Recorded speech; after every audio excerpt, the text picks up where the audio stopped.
Hello everyone, in this class we will focus on fracture fixation.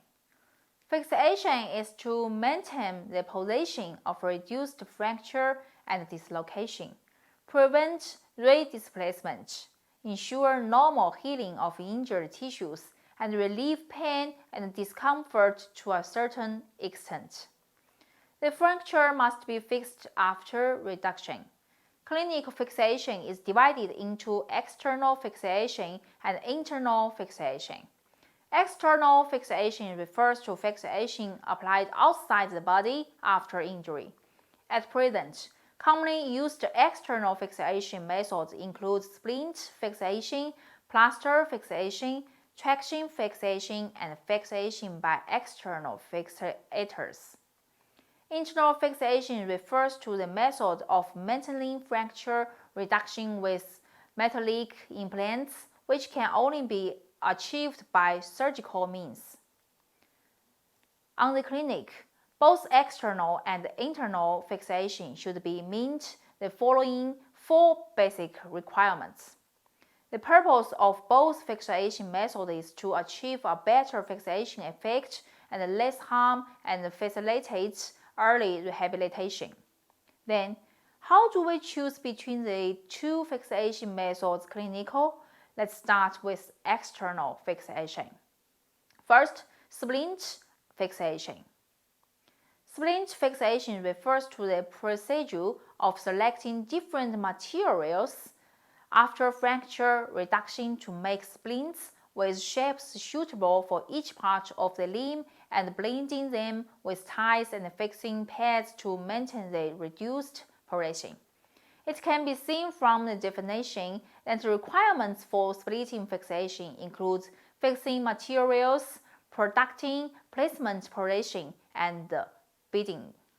Since the split needs to be shaped according to the shape of the limb and plays a role in supporting and fixing, the materials are required to have plasticity, tenacity, elasticity, absorption, and permeability in performance.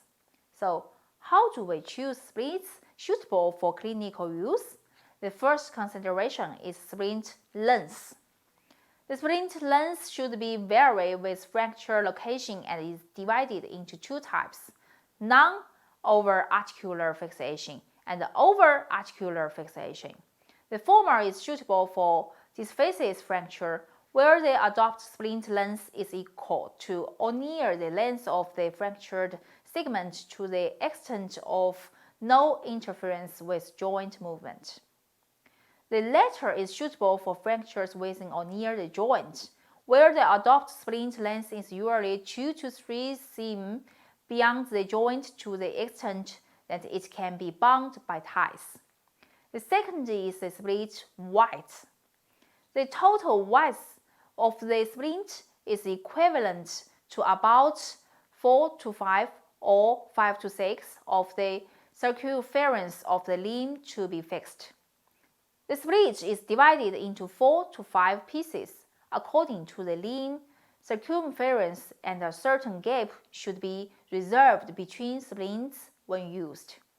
The third is the splint thickness, which depends on the selected material. For example, the thickness of the bamboo sheet is generally 1.5 to 2.5 mm. In addition, the splint thickness also needs to change with length. For example, if the splint length increased, the thickness should also increase accordingly. At last, the splint can't be directly applied on the surface of the limb when used, and curtain pads or paper shall be used to separate the splint and skin to avoid damage. Let's go back to the definition, and we may notice that fixing pads are necessary to splint fixation. The fixing pad, also known as a pressure pad, is generally placed between the splint and the skin. The pressure or leverage force generated by the fixing pad acts on the fracture and maintains the fracture end in position after reduction. The fixation pad must have the following characteristics. It can be made of multiple paper, cotton, cotton field, and other materials. So, the common used 10 kinds of fixing pads include flat pad, tower, trapezoidal, high-lower, bone holding, calabash, transverse, bone joint, bone separating, and mega-cap pads. Rose pads are selected based on fracture types and we will elaborate on that in a special sensation. Pressure pad fixing methods include 1-pad, 2-pad, and 3-pad fixation methods. The 1-pad fixation method is primarily used for apophysis fracture and parts that compress the fracture. The 2-pad fixation method is primarily used for lateral displacement of the fracture. After fracture reduction, 2 pads are placed on each side of 2 fracture ends with the fracture line as the boundary and shall not exceed the fracture ends to prevent re-displacement. The 3-pad fixation method is adopted for angulation deformity of fracture. After fracture reduction, 1 pad is placed at the angular protrusion of fracture and the other 2 pads are placed at the opposite side of both ends of the diaphysis. The 3 pads form a leverage force, which prevents angular displacement of fracture again. Next, let's take a look at the ties for bending. The splints are fixed by the ties and it is required that the ties after bending can move up and down by 1 cm when lifted, as such tightness is suitable for healing. If it is too loose, the fixation force is insufficient. If it is too tight, it will cause limb swelling and even ischemia and necrosis in severe cases. So, what is the role of splint, pressure pad, and tie in fixation? Next, we are going to learn their mechanism of action. The first is the external force of splint, pressure pad, and tie.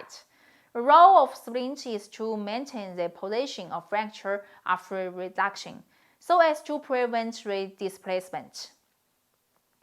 The tie prevents a binding force, which is the source of local external force for fixation and can act on the fracture end through the pressure pad during continuous fixation to further correct the residual displacement of fracture. The second is the internal force of muscle contraction. The longitudinal contraction of the muscle producing longitudinal compression at both fracture ends, which strengthens the close contact between fracture ends and improves stability. So, patients during splint fixation can perform contraction and relaxation exercises for the distal limb to some extent, which can prevent or mitigate atrophy of the affected limb and ankylosis. And the muscle contraction pressure can act on the fracture end, stimulating and promoting fracture healing. This fully highlights the principle and mechanism of combination of movement and stimulus in treatable injuries with TCM and Western medicine. Now, let's take a look at how to properly conduct splint fixation. Please watch that video. Small splint fixation takes calyx fracture as an example. After reduction of the affected limb, 1 to 2 layers of bandage are wrapped up.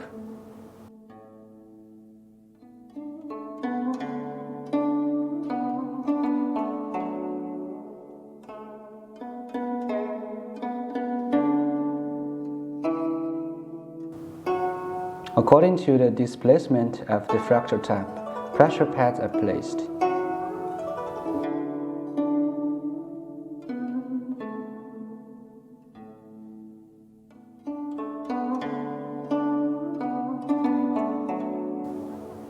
Splints are placed.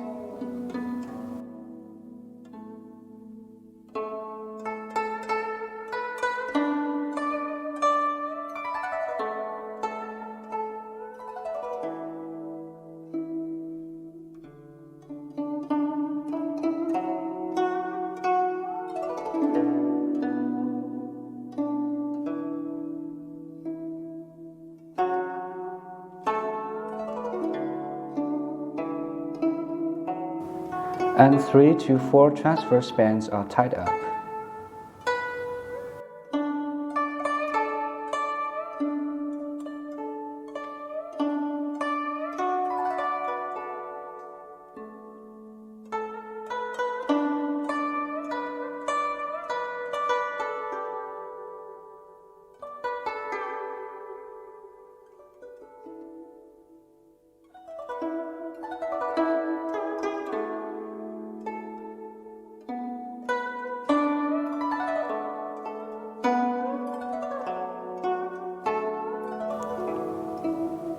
The tightness of transverse bands are supposed to be moved up and down 1 cm. The overloose or tight transverse bands are retied up.